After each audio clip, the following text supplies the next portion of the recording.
Graça e paz, meus irmãos, da parte de Cristo Jesus. Seja muito bem-vindo ao nosso canal. Sou o pastor Danilo de Paula e nosso objetivo, uma vez mais, é poder refletir e meditar na palavra do Senhor Jesus.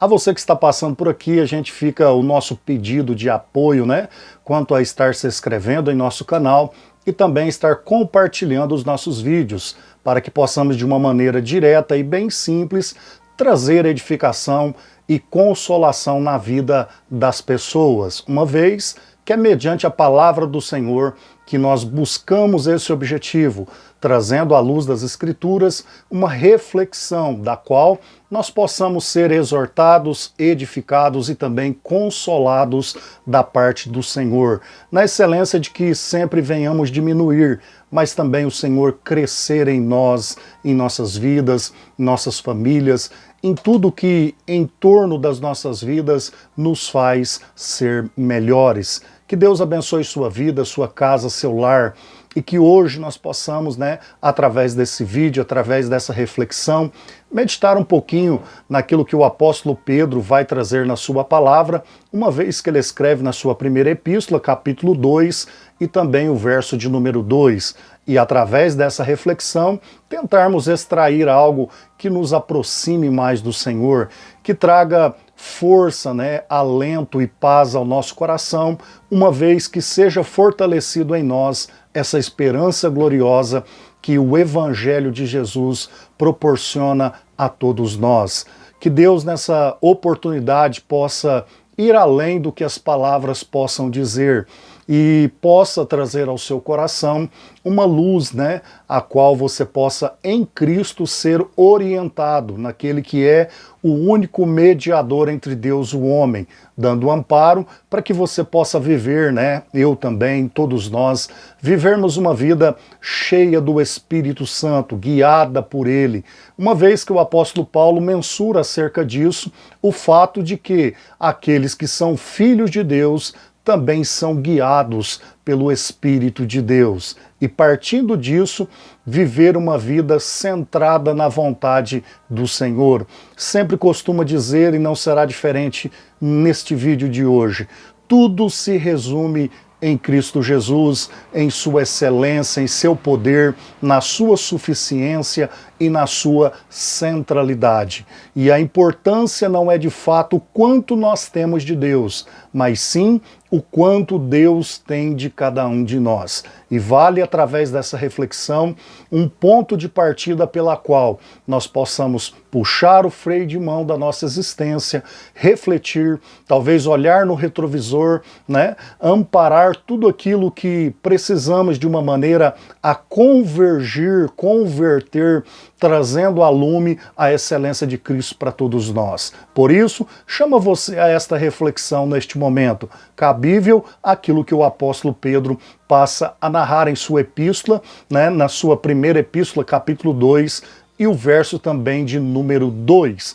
Da seguinte maneira, ele vai dizer: desejai o puro leite espiritual, como crianças recém-nascidas, a fim de crescerdes por intermédio deste alimento para a salvação.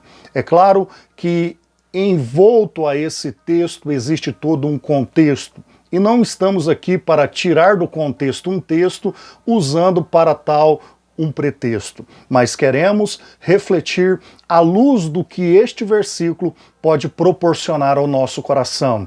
E vale ressaltar que, por vezes, nós temos um entendimento do que a graça manifesta em nós, uma vez que o amor de Cristo nos constrange, e à margem desse amor nós passamos a viver a excelência disso que não é algo parte do nosso mérito, mas sim algo que não merecemos. Recebemos amparados no amor de Deus e na consumação daquilo que Cristo operou e realizou em nosso favor. Logo, nós podemos ter um entendimento daquilo que Deus Pai planejou, o Deus Filho executou, e agora o Deus Espírito Santo em nós assegura para que nós possamos permanecer firmes e fortalecidos nessa esperança gloriosa. Mas tudo isso, à margem desse amor, dessa graça e dessa comunhão, nós precisamos parar a refletir quanto às entrelinhas do que o texto está trazendo ao nosso coração. Perceba que o apóstolo Pedro, já no versículo 1, dessa narrativa, ele vai dizer: portanto, livrando-vos de toda malignidade e de todo engano, hipocrisia, inveja e toda espécie de maledicência, aí ele vai dizer: desejai o puro leite espiritual. É interessante que, uma vez renunciando às obras da carne, nós temos manifesto através do caráter de Jesus Cristo e a operação do Espírito Santo em nós aquilo que chamamos do fruto do Espírito. Logo, nós entendemos a narrativa desse senso que o Evangelho impôs em nós, no entendimento de um fruto manifesto em suas 9 virtudes, Aquilo que chamaríamos dos seus 9 gomos, um fruto pela qual nós podemos manifestar o caráter de Cristo. Na narrativa que Paulo, escrevendo à igreja da Galácia, vai dizer no capítulo 5, verso 22 e 23, que contra essas virtudes não existe mais lei. E é nesse entendimento que nós passamos a compreensão do que o Evangelho fez em nós. Porque uma vez a boa semente, todos nós sabemos que é uma palavra derivada de sêmen, espermatozoide, ou seja, aquilo que vai fecundar algo em uma boa terra, no entendimento que quando o Evangelho alcança os nossos corações, ele fecunda em nós aquilo que nós temos o entendimento de ser um organismo vivo, porém organizado. Dentro desse entendimento, passamos a compreensão de que agora nós nos tornamos corpo de Cristo, igreja do Senhor Jesus, Nós passamos a ser agora a eclésia ou eclesia, aqueles que foram tirados para fora. E na manifestação dessa semente que germina numa boa terra, no nascimento daquilo que passa a ser uma planta, no crescimento daquilo que passa a ser uma árvore, no entendimento daquilo que frutifica, trazendo um fruto ao caráter manifesto de cada ser humano que passa a seguir a Jesus, uma vez batizados no corpo de Cristo pelo Espírito Santo. Nisso, fundamenta-nos, ou seja, um novo nascimento, uma transformação, uma mudança de forma, ou seja, nós não temos mais o conceito de nos modelar aos padrões estabelecidos por um sistema talvez decaído ou que parte de uma oposição a Cristo, mas passamos a ser transformados, pela renovação do nosso entendimento naquilo que é a compreensão de um novo nascimento, ou seja, uma nova vida amparada agora naquilo que chamamos da boas novas de salvação. Nesse entendimento, nós passamos a entender agora o que Pedro está narrando, ou escrevendo, porque uma vez manifesto uma negação, uma conversão, daquilo que eram as obras manifestas da carne, engano, inveja, Ele vai falar sobre a hipocrisia, toda espécie de maledicência. Agora ele inicia o verso 2 dizendo: desejai o puro leite espiritual. Perceba que tudo parte de um pressuposto, da qual nós precisamos refletir, parar, puxar uma reflexão acerca disso, porque não está narrando para a igreja ou para aqueles que posteriormente estariam seguindo a Jesus Cristo o entendimento de algo obrigatório ou de algo que seria lançado como imposição, mas sim partindo daquilo que já fiz a citação quanto àquilo que o apóstolo Paulo diz, que o amor de Cristo nos constrange. E dentro dessa narrativa nós entendemos aquilo que Pedro está ponderando ao ponto que ele vai dizer: desejai.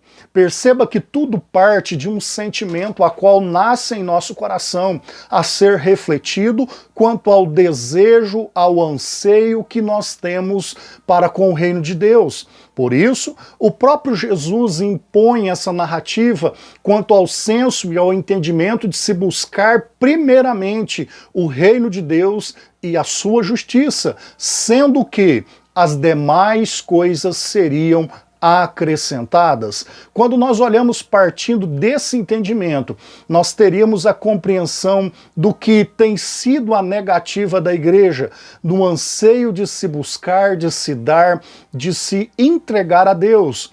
Por isso, vale a ressalva nesse momento, meus irmãos, que nós precisamos desejar tudo aquilo que o reino de Deus está agora oferecendo como boa dádiva a todos aqueles que querem de coração aberto servir a Deus. Nós entendemos que toda dádiva, todo dom perfeito, vem do alto, do Pai das luzes, aonde não existe sombra de variação. E com isso, nós precisamos olhar para tudo aquilo que nos fornece esse pacote chamado salvação, no entendimento que nós devemos desejar tudo aquilo que em Cristo nós possamos tomar posse, no entendimento de sermos dispenseiros de uma multiforme graça, embaixadores de um reino, né? Representantes ou cooperadores do Evangelho de Jesus Cristo, e com isso viver essa excelência de se ter anseio e desejo por aquilo que Cristo tem a nos oferecer. Por vezes, nós precisamos mexer com as pessoas numa narrativa de se criar um ânimo, de se criar um desejo na plateia, sendo que o entendimento não é esse. Nós precisamos viver um evangelho que nos constrange, ao ponto que nós olhamos para a cruz, olhamos para o amor de Deus, olhamos para a graça de Jesus, o fato do bom Consolador ter sido derramado, e nisso ampararmos os nossos corações em uma busca que venha de um desejo, de uma sede, de uma necessidade de se ter Deus. Não podemos partir de um pressuposto a qual nos leve a fazer de Deus o nosso meio para atingirmos ou alcançarmos aquilo que verdadeiramente é o Deus que ocupa o nosso coração. Mas em contrapartida, devemos olhar com apreço para este vivo caminho que Cristo inaugurou pelo seu sangue, a saber, através do véu, pela sua carne, e chegar a Deus com um coração inteiro em devoção, em busca, desejoso por servir e por tomar posse de tudo aquilo que Deus, mediante o seu reino, pode oferecer a mim e a você. Talvez essa citação passa de largo no que diz respeito às nossas reflexões diárias quanto ao Evangelho, mas Paulo, escrevendo a Timóteo, ele vai dizer: milita a boa milícia da fé e toma posse da vida eterna. Quando nós olhamos para o entendimento de se apoderar, tomar posse daquilo que a vida eterna está nos proporcionando, tudo isso parte de um desejo, de um anseio, de uma saudade de se estar com Jesus. E nessa busca nós vamos nos entregando, nos derramando e servindo a Deus com mais intensidade. E uma vez partindo desse entendimento de desejo e não de obrigação, porque por vezes, né, nós vemos uma narrativa de pessoas que estão na igreja pelo fato de não ter outra opção. E ele diz: eu não tenho outra opção para ir para o céu, então o negócio é estar aqui. E passa a trocar o real sentido de se ser igreja para o fato de se ir à igreja. E com esse entendimento, quantos deixaram de servir a Deus por amá-lo e querer estar ao lado dele, servi-lo, como o entendimento de que isso é uma dádiva, de que isso é um presente, e hoje servem a religião, a denominação, pelo simples medo de irem para o inferno ou serem condenadas eternamente, entendendo que esse é o único caminho, que ele não tem opção e o que fazer no final. Sendo que Deus espera o entendimento de uma igreja que o ame, que o busque, que o anseie, que deseja estar ao seu lado. Por isso, o maior de todos os mandamentos, uma vez Cristo questionado acerca deste assunto, ele vai dizer que amar a Deus sobre todas as coisas. E perceba que nós estamos falando de um mandamento, e quando nós temos uma ruptura nisso que é o mandamento, quebrando o mandamento, de irmos direto ao assunto, ao fato de dizer que é viver uma vida em pecado, uma vez que não há um cumprimento daquilo que é um santo mandamento. E partindo disso, irmãos, a compreensão é que por vezes o desejo de se buscar a Deus está ficando escassos, ao ponto que nós vemos na Escritura, porventura, quando o Filho do Homem vier, achará fé na terra, uma fé salvadora, uma fé que glorifique a Deus, uma fé que queira Deus e não o que Deus pode fazer. E nesse entendimento, irmãos, quantas coisas vão afunilando no que diz respeito a ser a igreja, a viver aquilo que a eternidade pode proporcionar a nós. E nesse entendimento, Pedro está dizendo da seguinte maneira: desejai. Partindo do desejo, ele vai dizer, desejai o quê? Desejai o puro leite espiritual. Perceba que Pedro está dizendo sobre algo que trata de uma pureza, o desejo de algo puro. Nós vemos, meus irmãos, e eu não posso aqui dentro dessa reflexão fazer rodeios, mas nós vivemos uma geração que está desejosa, mas não de um leite puro. Não querem a repreensão do santo ensino, da sã doutrina, do santo mandamento. Por vezes nós vemos uma geração desejosa de um leite diluído, de um leite misturado, de um leite que adicionaram achocolatado, docinho de morango, alguma coisa do tipo que possa disfarçar o peso daquilo que nos confronta. Porque o Evangelho, ler as Escrituras, meditar nas Escrituras, refletir na palavra de Deus, se você não entendeu isso até hoje, é ser confrontado. Porque a medida é que a palavra de Deus vai nos lapidando ao caráter de Cristo, até que nós possamos, sofrendo uma alvenaria, uma autoalvenaria, poder passar pela porta que é estreita e andar no caminho que é apertado.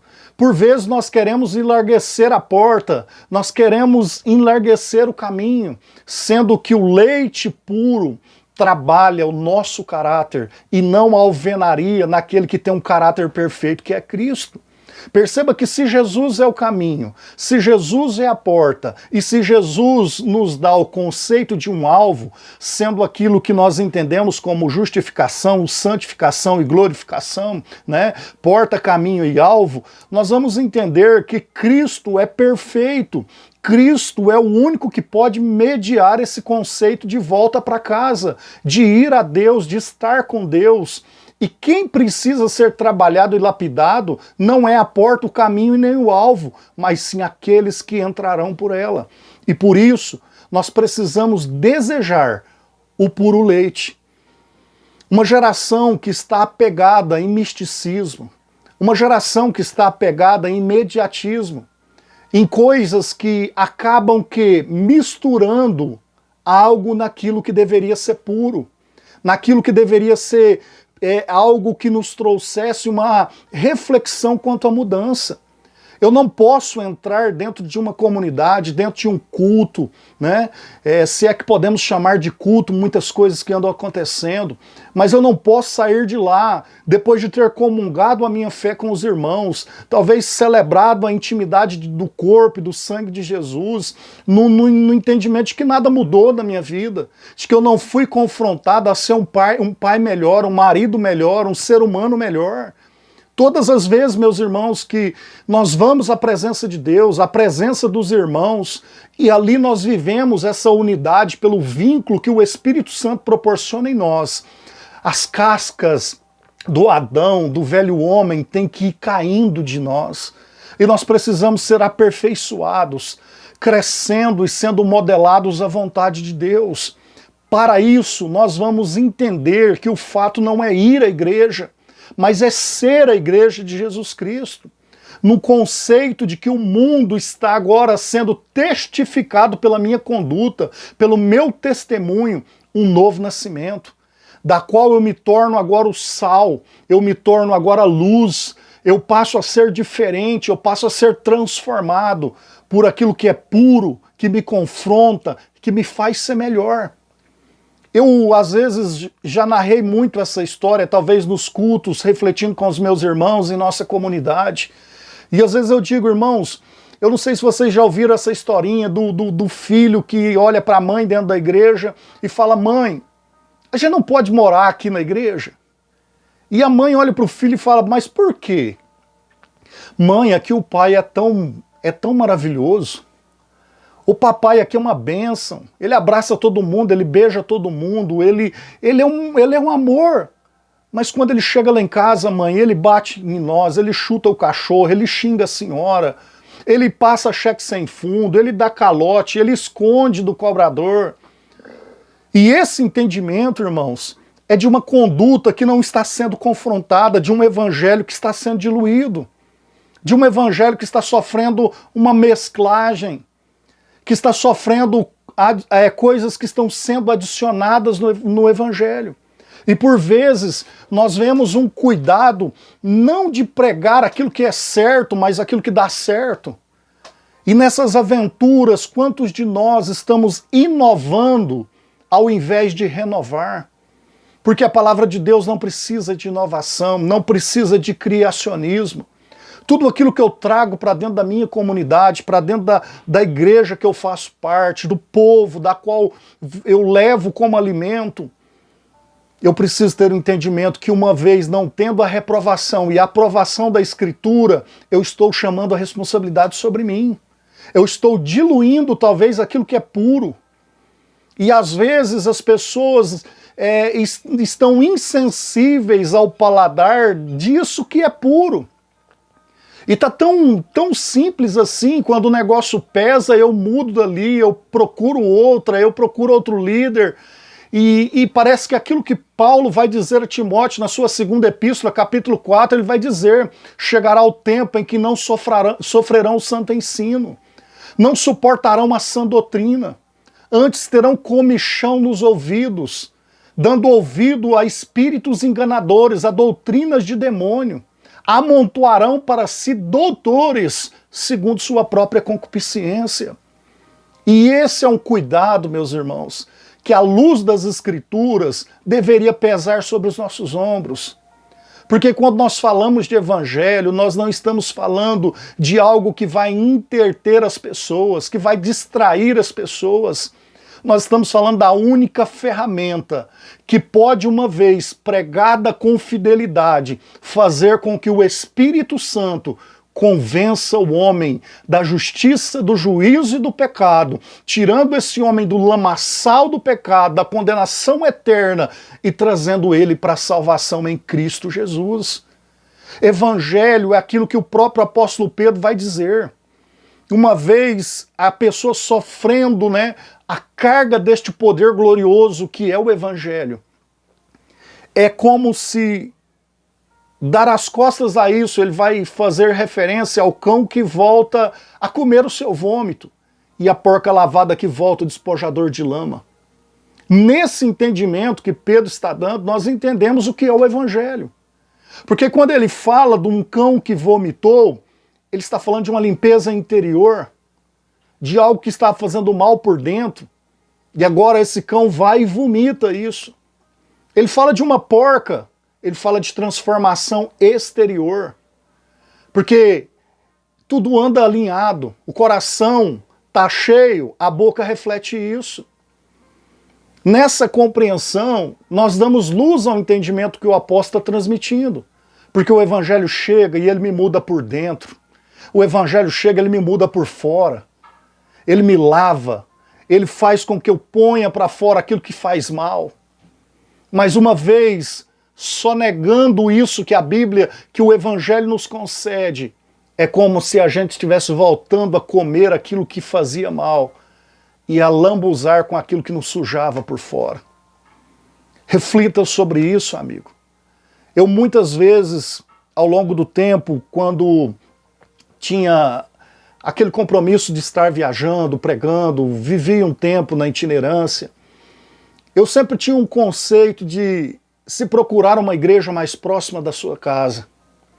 E hoje, uma vez, lidando mais diretamente com o ensino, com a doutrina, pelo fato de estar trabalhando o ensino, o discipulado, eu tive um entendimento à luz das Escrituras que devemos não buscar uma igreja perfeita, porque nós não vamos encontrar, porque nós somos imperfeitos.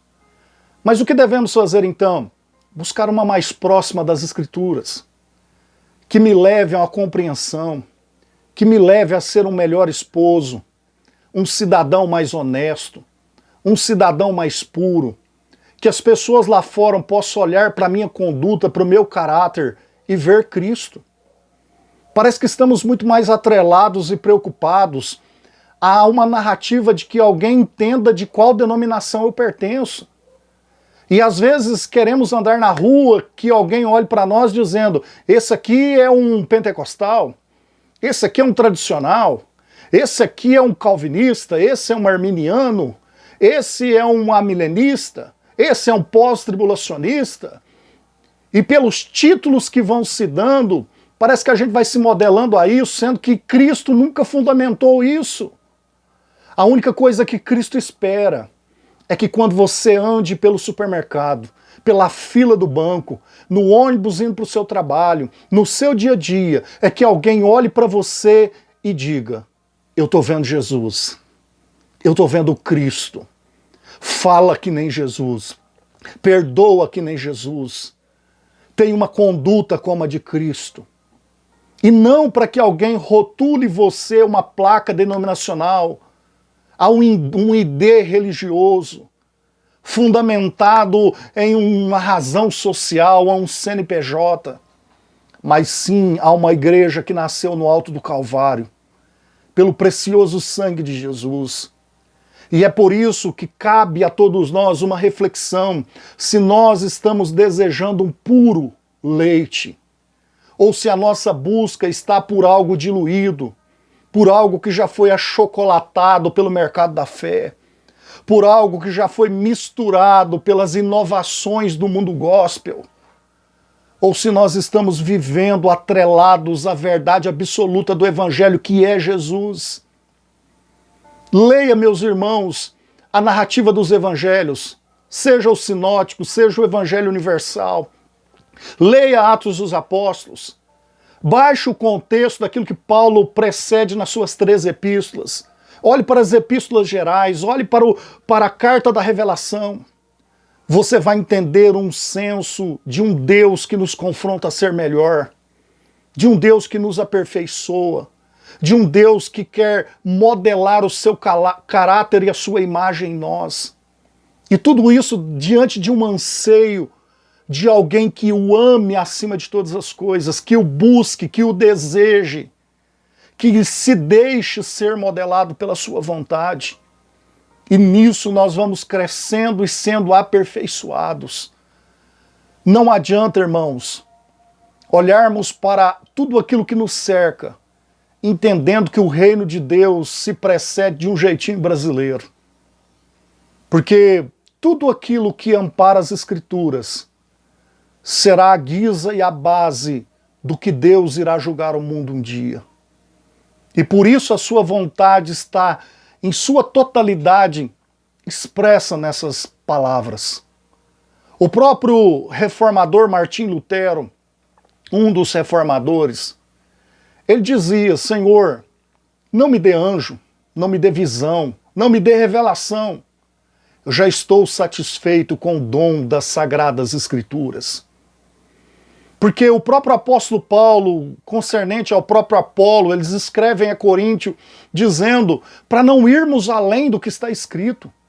O próprio apóstolo Paulo vai dizer: ainda que nós mesmos, ou mesmo um anjo do céu, vos anuncie outro evangelho que não seja esse, que seja anátema, amaldiçoado.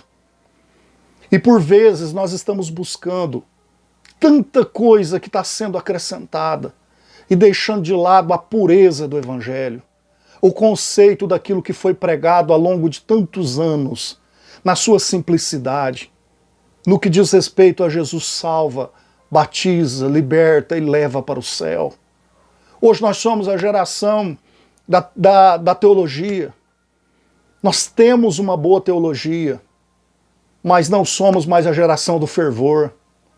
Perdemos talvez aquilo que de valor Pedro também transmitia, porque ele estava dizendo: amparem as vossas vidas de um crescimento em graça e conhecimento. É o entendimento que nós damos àquilo que acontece com uma árvore. Porque quanto mais ela cresce para cima, quanto mais ela tem que lançar raízes para baixo, para dar sustentação e firmeza a tudo aquilo que ela vier a ser exteriormente. Assim também deve ser a vida do cristão. Nós devemos andar com fervor e ortodoxia de mãos dadas, crescendo no conhecimento de Jesus, crescendo na graça. E quando eu falo de graça, não estou falando de manifestações, porque graça é favor imerecido. É tudo aquilo que o reino me proporciona, à guisa de um merecimento pautado em Cristo, via meritória Calvário. Eu não estou falando aqui de pessoas que provaram o sobrenatural, mas que sabem o entendimento do que é ortodoxia e fervor, andando alinhados como uma engrenagem que movimenta a vontade de Deus. Eu queria chamar você a refletir sobre isso, ao ponto que Pedro está dizendo, renunciou tudo, abandonou aí o engano, a hipocrisia, a inveja, toda espécie de maledicência. Agora desejem o puro leite espiritual.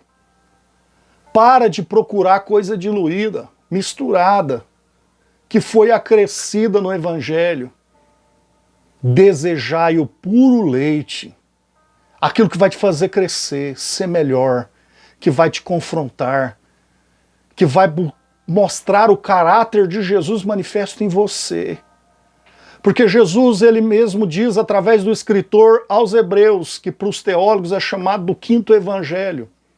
Os 4 na sua narrativa, o evangelho pré-ascensão. Hebreus seria o evangelho pós-ascensão. E nesse entendimento ele vai dizer, seguir a paz com todos e a santificação, sem a qual ninguém verá a Deus. Deixa eu te propor um entendimento.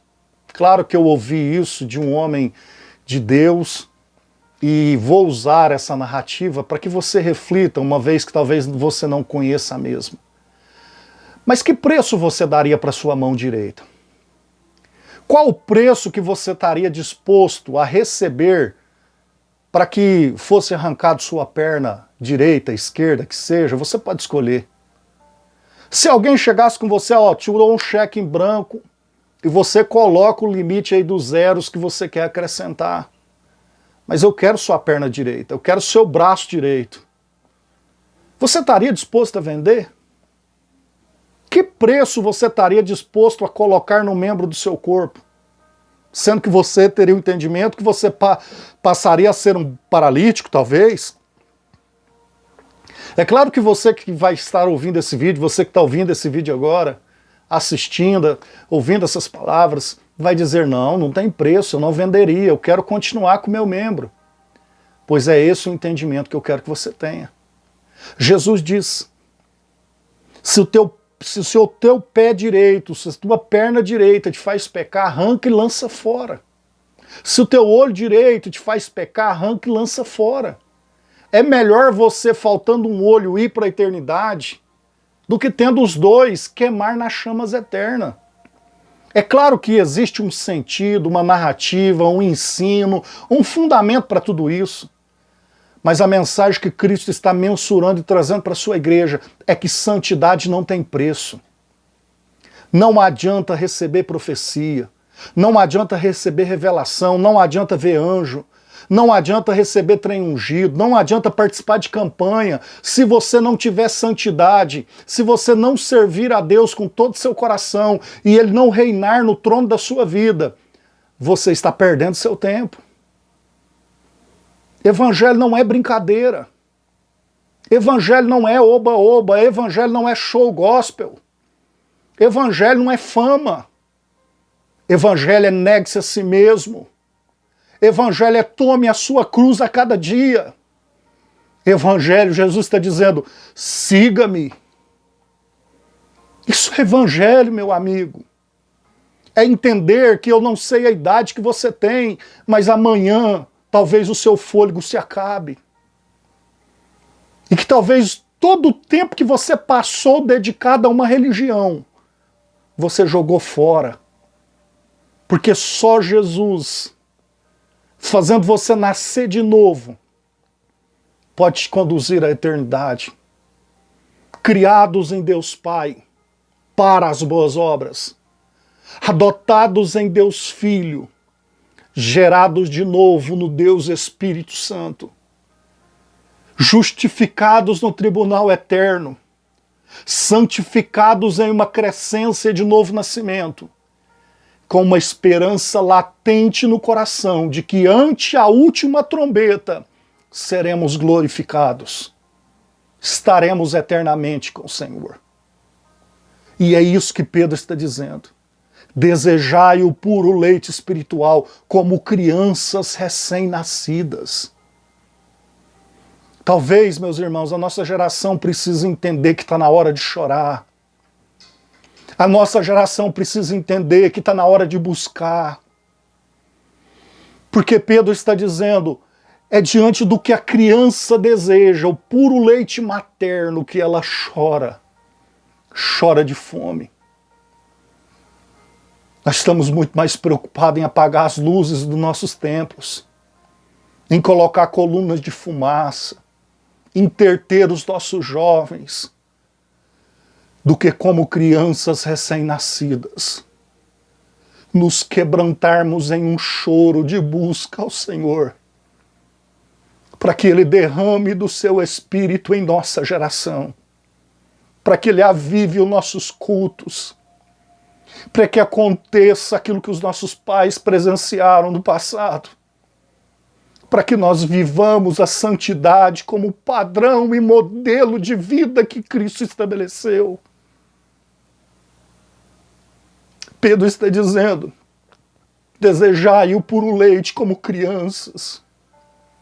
Eu tive a experiência com minha filha. Hoje minha filha tem 7 anos, completou agora, recente.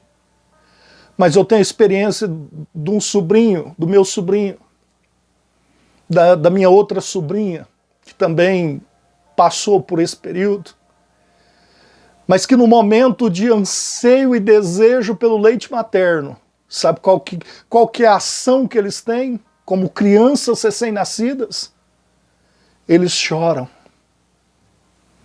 E é diante daquele choro que a mãe entende que a criança está desejando o puro leite materno. Nossa geração está precisando chorar. Nossa geração não está precisando rasgar as vestes, mas o coração, numa busca. Nós estamos tentando fazer aquilo que só o Espírito Santo faz. Nós estamos tentando criar aquilo que não se cria, vem do céu.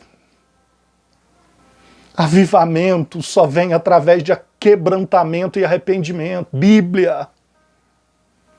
Avivamento não acontece com inovações, mas viveremos uma renovação se voltarmos a buscar na fonte que emana água para o sedento.